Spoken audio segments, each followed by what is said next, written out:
Thank you, Nancy. That was quite lovely. Now I have to come back to earth for a minute so I can talk. um, for those of you who haven't met me, I did go to the retreat at Mount Madonna. It was really lovely, and I enjoyed meeting everyone there. And I just wanted to let you know that my name is Nancy Denike. I'm a reentry hub director at the Ladies Empowerment and Action Program in Miami. I am formerly incarcerated. I was incarcerated for 5 years at Homestead Correctional Institution, and I speak on the topic of reentry often. But tonight I thought it might be fun to be a little more organic and unplanned and walk you through some of my spiritual journey that I've had in my lifetime. And maybe we could learn from each other. Maybe I'll spark something in you that you'd like to talk about, or you can guide me further. I don't really claim a religion, but I will say that I'm very close to the Buddhist beliefs. And in fact, when I was a child, I think in fifth grade, what are you, 10? They had us write a book report on anywhere we wanted to in the entire world. We could do a book report on. And I picked Nepal. And I lived in Florida, and I don't even know where that came from. Must have been a National Geographic or something. And I knew nothing about Nepal, but that's what I researched at 10 years old and wrote a book report about. So I don't think there's mistakes like that in life. I don't believe in that. So I'm sure there was a reason. And as my life went forward, I found out, the reason, honestly. And I grew up Methodist, actually, and, sat on the front pew with the white Bible and the white gloves and did all that. And I loved church. I've always been a spiritual seeker. I loved church even as a child. I especially liked when I would visit my friends who were Catholic or Greek or Presbyterian. I loved all the gold and the gilt and the ceremony and the incense burning and the robes. The whole thing was appealing to me. And so I became a Christian and accepted Jesus in my life. And when I was a teenager, we had a great youth director, and he was very progressive for the time. This was, a long time ago. I'm 64, so you can do the math. And we had a great choir. I couldn't sing very well, but it really didn't matter, and we would travel around to different churches and do all that. So I had a friend in middle school, and she sang like a bird. So I brought her to the choir with me, and he loved her and had her sing Sunday morning, and she sang. And then he took me aside a week later and said she could never come back. And that was because she was Black. So I was really, really upset by this. I knew this wasn't right. And I knew it wasn't what I was learning in Sunday school and church. And I was really taken aback. And I lived in a really small town in Central Florida. And so I pretty much denounced the church and left. And it was very disturbing for me. And it took me a long time to try to find, myself in my spirituality after that. And in fact, it was probably my mid to late 20s when I had something really devastating to me. The first love fell apart, and I fell apart, and I was suicidal and moved back to home and was reading the Bible from cover to cover, trying to figure it out. And I was mad at God, and I was mad at Jesus. And I was like a mess. And I dove into Hinduism, and I really resonated with me. And there were certain concepts that I just knew deep inside me were true. For instance, reincarnation felt very real to me. And I just, you just know what you know, what you know, that's how it felt. And karma made so much sense to me and all of it. And I embraced that for a while. And I really, really have always felt strong about the Eastern religions. So, I was just seeking all kinds of things, and I have had a lot of death in my life with my relatives and friends. Suicide has been an ongoing, unfortunately, theme that has touched me in my life. Other people that were close to me committing suicide. I have gone through my own issues with depression and suicidal thoughts. And so it's kind of interesting how you end up um, being guided along that path depending on what's happening in your life. And I now don't define those things as good or bad um, because those are the things that have brought me back over and over again. Um, so I learned about yoga probably in my late 30s. I had a teacher down the street from me who was a yoga instructor, and quite the American way. I met her because she was dating one of my friends. We're on the beach. She's in a bikini. She has a six pack. I'm like, oh my God. And she's a yoga instructor. And she was vegan before that was a word. And she didn't eat any meat or dairy. And she was just amazing. And so, for all the wrong reasons, I got into yoga because I wanted to look like her. And so, it was all for the physical reasons of yoga. And she turned me on to David Swenson and the Ashtanga yoga and the his practice manual.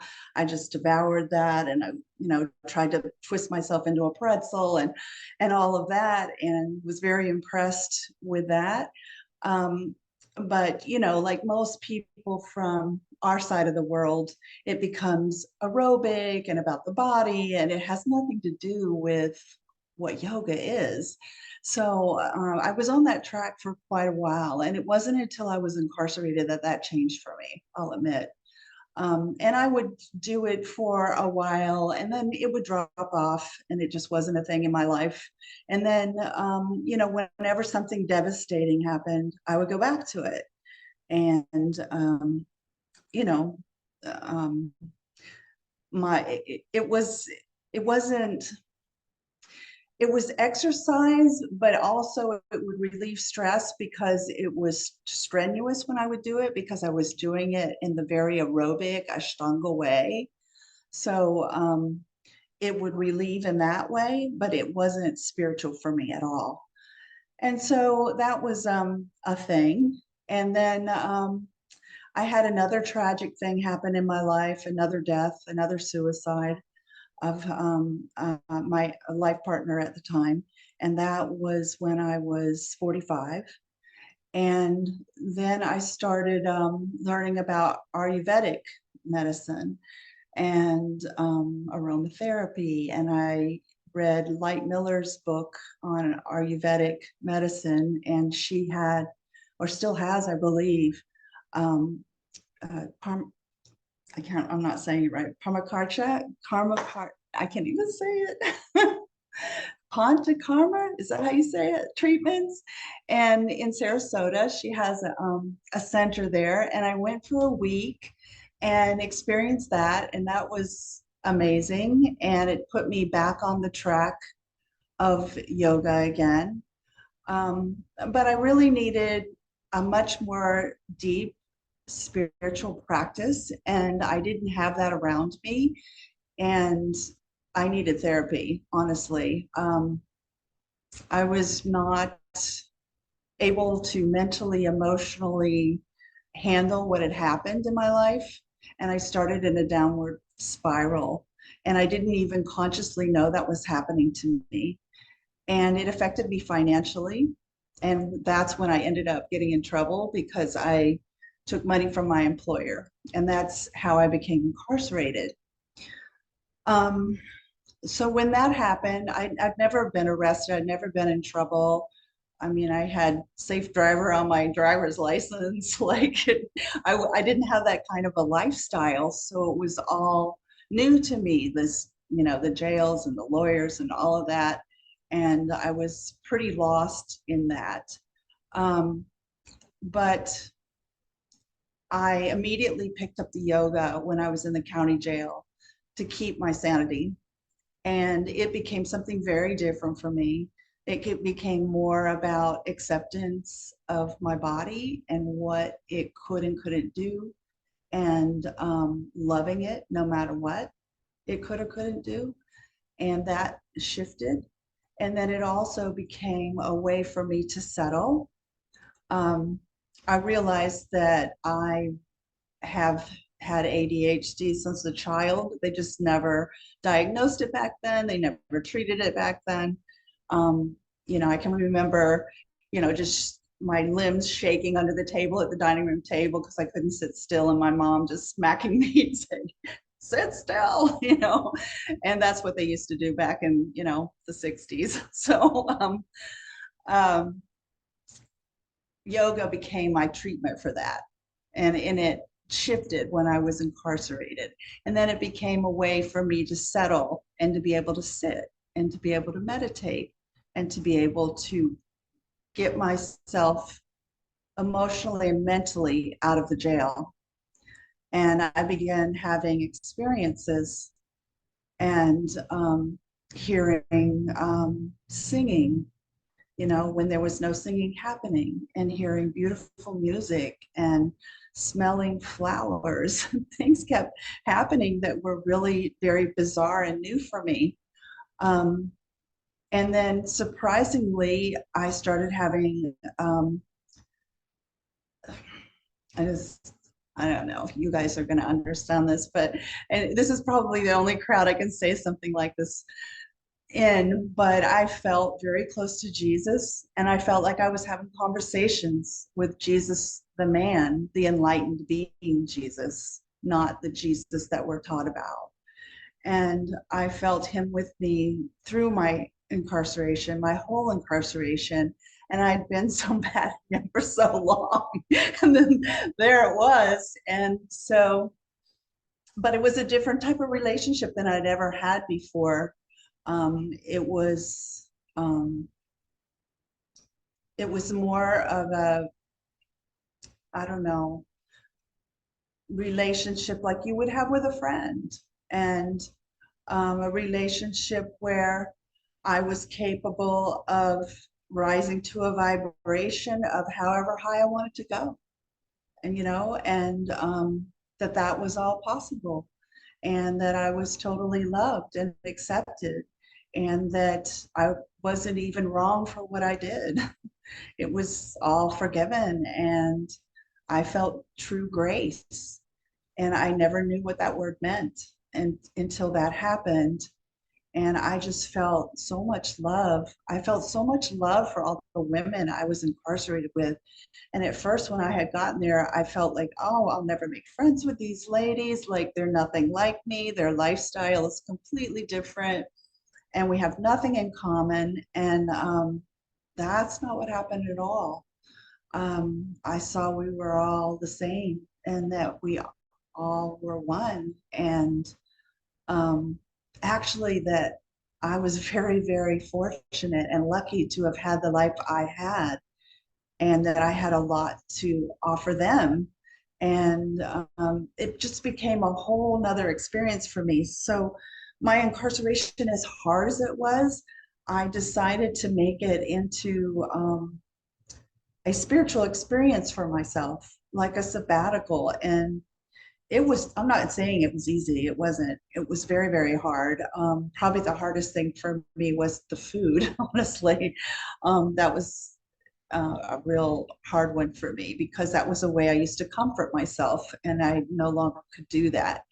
I didn't have support while I was there, so I didn't even have commissary, very, very little.